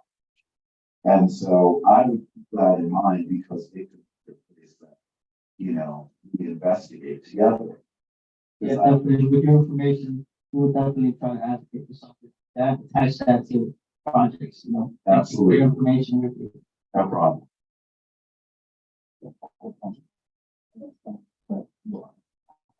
Thank you so much for coming and explaining this more in depth. I believe I actually, because I do live on Third Avenue, right here on 45th Street and Third, and I have actually seen the DOT cars like passing by with, we're doing this thing. I just want to like say, like, coming from someone who lives on Third Avenue, I definitely feel like we, residents here on Third Avenue, that really does feel the impact of this, especially, this is my first time ever hearing about NO2, but just coming from someone who does have asthma, it definitely makes me more aware and take more precautions going forward. So I want to thank you with that. I definitely will bring this information to my neighbors, because my whole family growing up, I lived in 45th Street and Third Avenue my whole life, 21 years. And just seeing myself grow up, I grew up with asthma. My brother grew up with asthma. My two sisters grew up with asthma. My mom and my father, and pretty much a lot of my neighbors in my building pretty much grew up with asthma.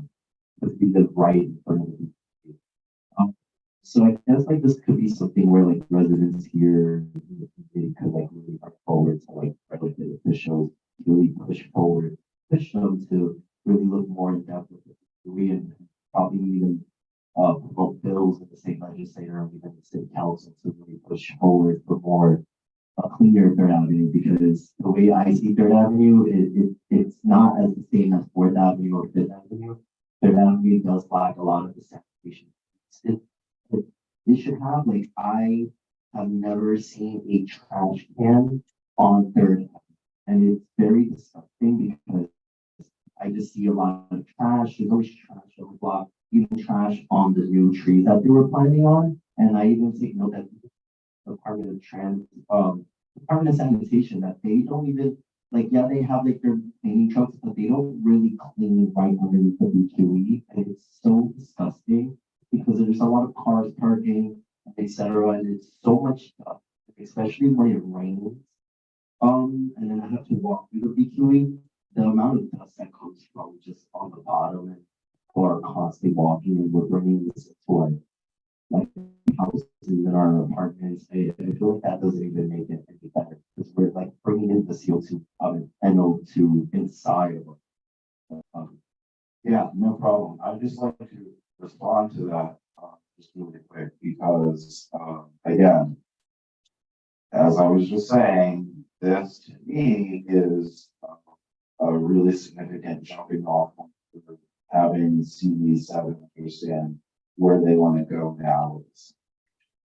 Hearing you say something like what you're talking about with your family and your neighbors, and asthma and exposure, there's no question that if you've been living in that area for a significant time, potentially since birth or as a child, your exposure, which is something that has a significant impact on whether or not you develop the condition, has been prolonged. I know that as a runner, when I was doing focus groups, I was coughing. I really did feel weird. I was just there.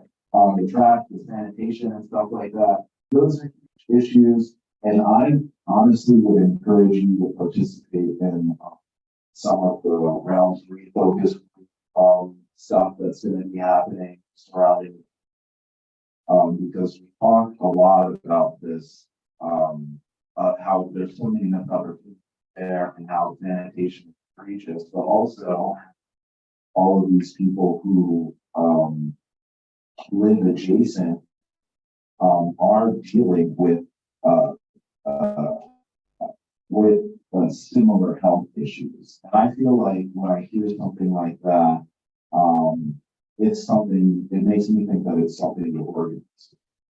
You know, it's a public health concern that demonstrates that individuals in a geographic area have been essentially neglected or not paid attention to properly. And as a result of that, some poor health conditions have evolved. That is something that people should hold entities accountable, right? So I'm just saying, like, if you're like, okay, we know that there are concentrations that aggravate or exacerbate asthma, and it's been shown that these concentrations have been high, like, how are we going to mitigate this in order to advocate for the health of law-abiding residents, you know? So again, that's my thinking and response. One more, I think. Right, so, 22 years ago, the air quality was so bad that the city DEP that the officials ran out to residents to get everything. So to me, by DEP coming in, showing the study among third advocate, 22 years ago was coming down. And I mean, and don't need to comment, so just getting comment. It was late. So I asked next meeting we should be here. So Have their final study yet. They said that they'll have it in the new year. And so I think at that point, there will be different committees with different leadership. So I want to pass that on to whoever at the oh, yes, I have given up already. and just know that we need to what we can within our capacity to help develop like workforce that might, support. Great. Thank you guys so much. All right, Nebraska, you're still here. Great. All right, next up, we will hear from you.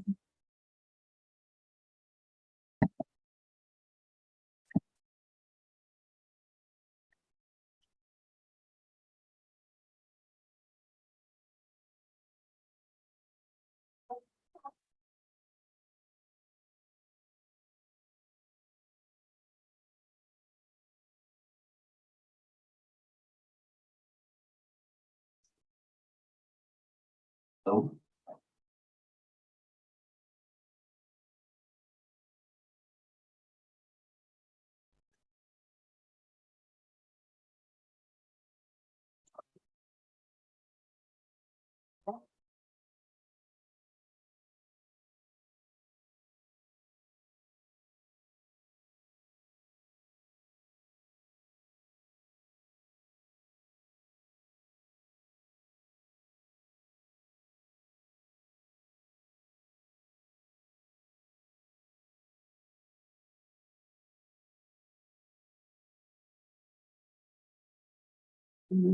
only presenting to some subject.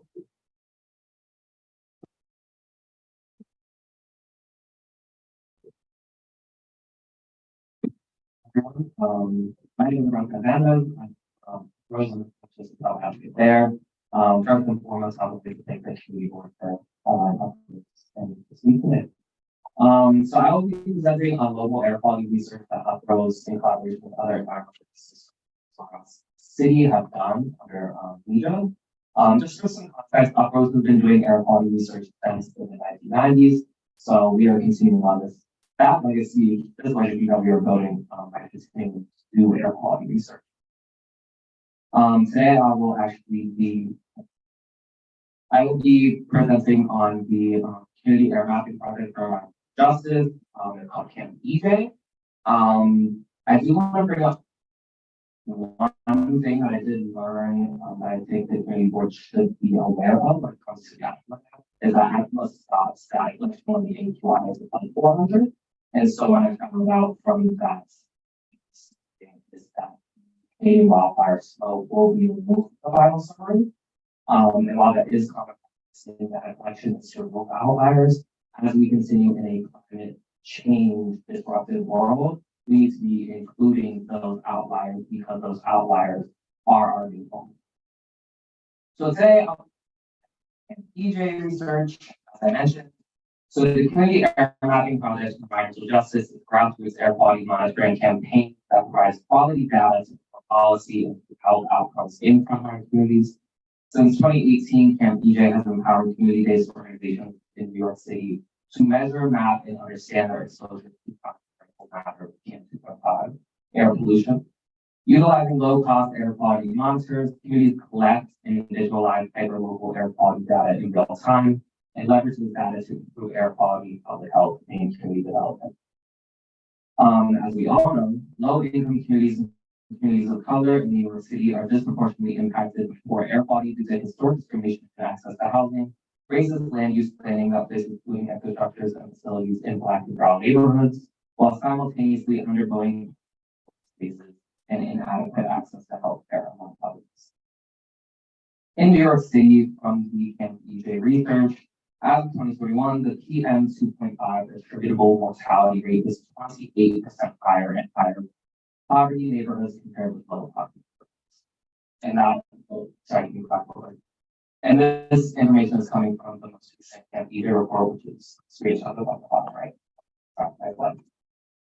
So there are three main outcomes, key points from that report. First, and this comes to us, local facilities and expressways are big polluters, mobile and fixed air quality monitors identify several air pollution hotspots likely contributing to elevated PM2.5 levels. This obviously includes the BQE, and I included on the left, which is part of the kind of diagram of the size of PM2.5. I think people have a hard time imagining it. I did like the border up the nose, or that was funny. The points in the nose versus dust.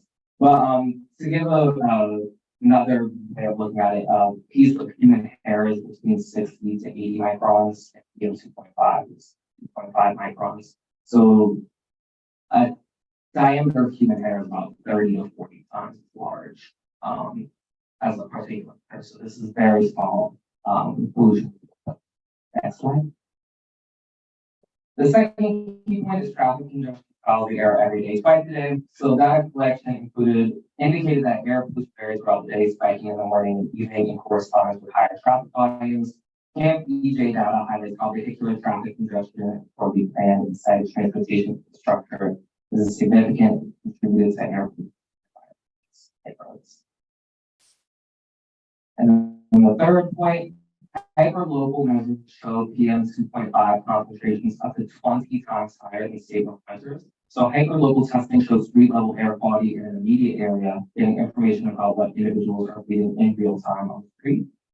State sensors are located further from the ground or a larger area, a broader, more general reading of that larger area. And our findings show that this type of measurement can conceal certain aspects or intricacies of what communities are really experiencing in the neighborhood or on the street.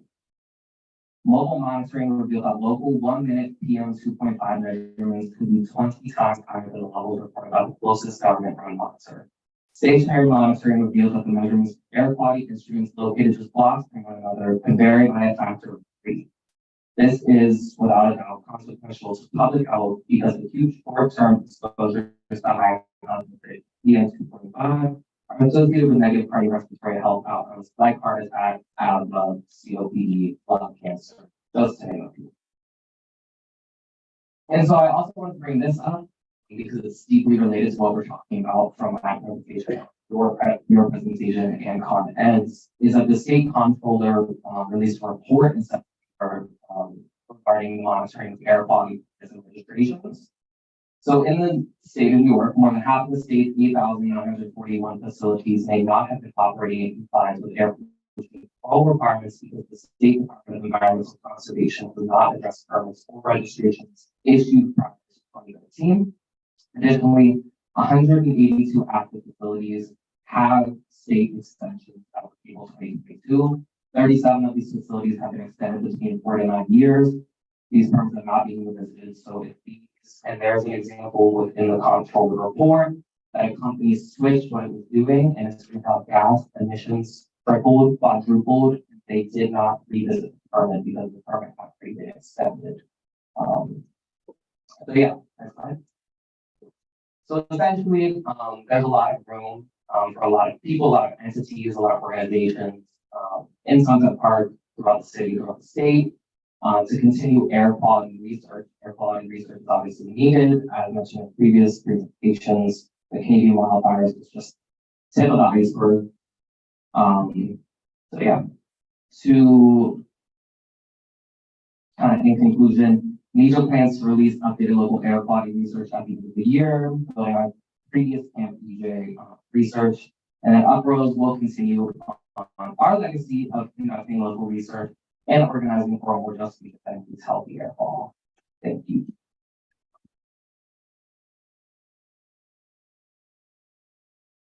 Are there any questions? I have a question and a follow-up. Well, let me actually ask, was Uprose part of BQE outreach? Do you have a, okay, I'll skip that question.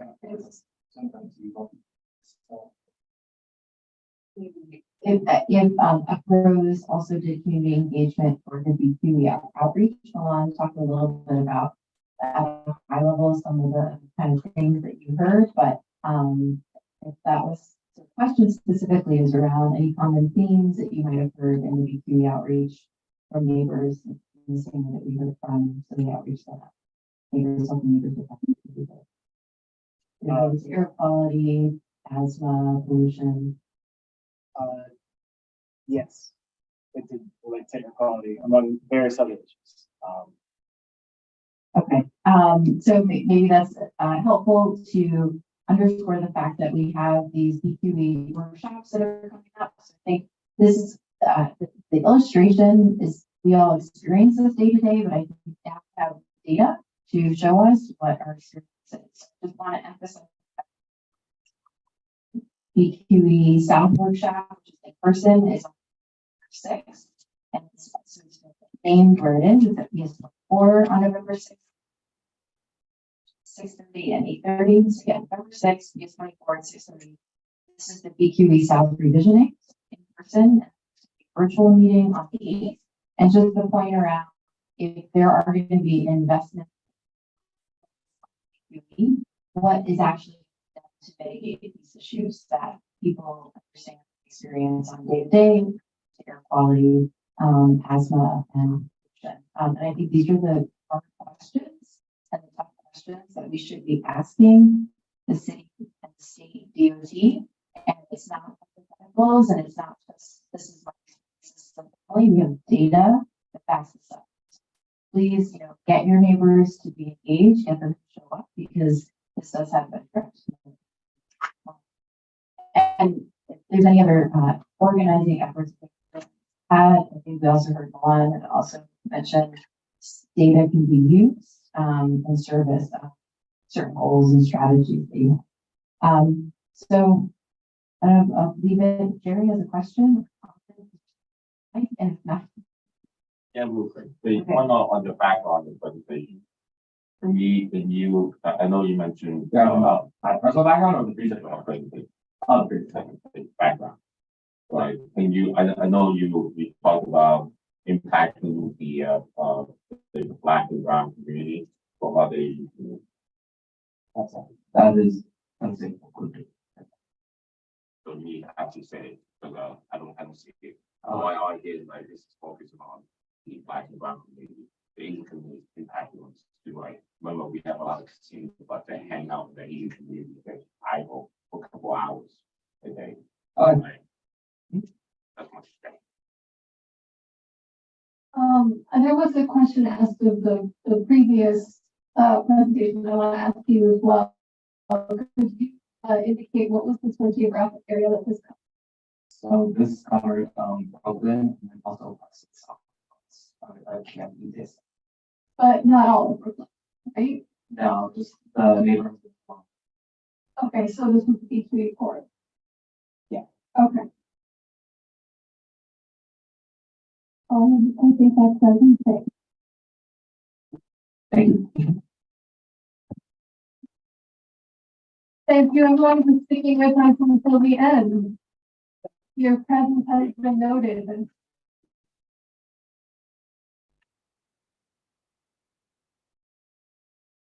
Yeah, origin.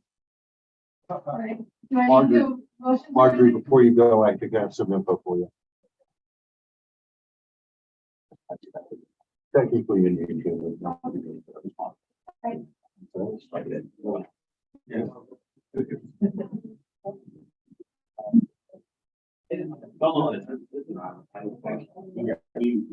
Please take